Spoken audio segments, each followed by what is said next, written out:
অনেকদিন ধরে আমি চাকরি খুঁজছি, কিন্তু কোনোভাবে আমার চাকরিটা হচ্ছে না।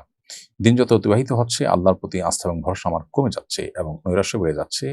আমাকে দয়া করে নসিহত করবেন।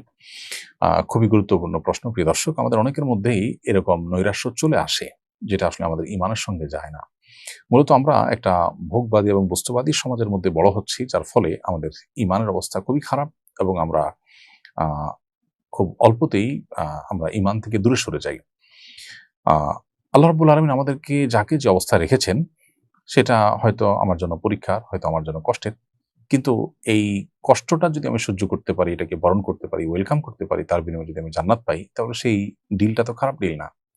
সীমিত একটা সময় কষ্ট করার কারণে অনন্ত অসীমকালের সুখ শান্তি পেলে সেটা কোন অবস্থাতেই আমাদের জন্য অনাকাঙ্ক্ষিত হতে পারে না।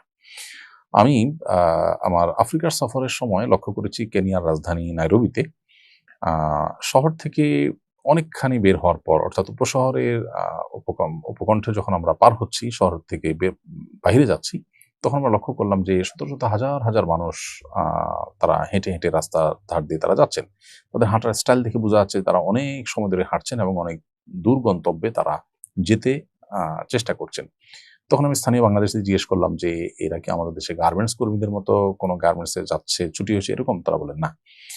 তারা মূলত শহরে বিভিন্ন কোম্পানিতে, বিভিন্ন অফিস আদালতে চাকরি করেন। সরকারি বা বেসরকারি অনেক জায়গায় তারা চাকরি করেন। আ চাকুরির যে কর্মস্থল সেটা তাদের আবাসন থেকে অনেক দূরে, সেই জায়গায় তারা যাচ্ছেন। এবং কেউ ভোর ৫ টায়, কেউ ৬ টায় হাঁটা শুরু করেছেন, সকাল ৮ টা বা ৯ টায় অফিস ধরার জন্য। তাই আমি বললাম যে, এই ২ ঘন্টা ৩ ঘন্টা সময় বা আরো বেশি সময় ধরে যে হাঁটছেন, না হেঁটে এখানে তো বাস সার্ভিস আছে, বাস সার্ভিস পেতে পারেন। বাসের নিশ্চয়ই ভাড়া অনেক বেশি না? তখন আমাকে বলা হলো যে আসলে ৳১০-২০ বা ৳৩০ প্রতিবার বাসে যে ভাড়া দিয়ে যাবেন, এই টাকাটা তাদের বেশিরভাগ লোকের নেই। কারণ বেতন হলো ৳৭,০০০, ৳৮,০০০ এরকম এর মধ্যে, এই রেঞ্জের মধ্যে, এবং এটা দিয়ে তাদের বেঁচে থাকা এবং দৈনন্দিন জীবনের অন্যান্য একান্ত প্রয়োজনীয় বিষয়গুলো পূরণ করার জন্য যথেষ্ট হয় না। সেখানে তারা আসলে গাড়িতে কেন যাবে? তারা পায়ে হেঁটে যায়, এবং কি বিকালে অফিস ছুটি হওয়ার পর এভাবে ২ ঘন্টা ২.৫ ঘন্টা তারা পায়ে হেঁটে যান। এরকম আরো অনেক দৃশ্য আমাদের চোখে পড়েছে আফ্রিকাতে, যেটা আসলে আমরা কল্পনা করতে পারি না। মানুষ কত কষ্ট করে সেখানে দিনাতিপাত করে থাকেন। আ কাঁচা কলা সিদ্ধ করে এই কলা লবণ দিয়ে বা কিছু দিয়ে তারা মেখে খেয়ে ফেলছেন এবং এটাই তাদের খাবার। এটা খেয়ে তারা থাকছেন, দিনকে দিন থাকছেন।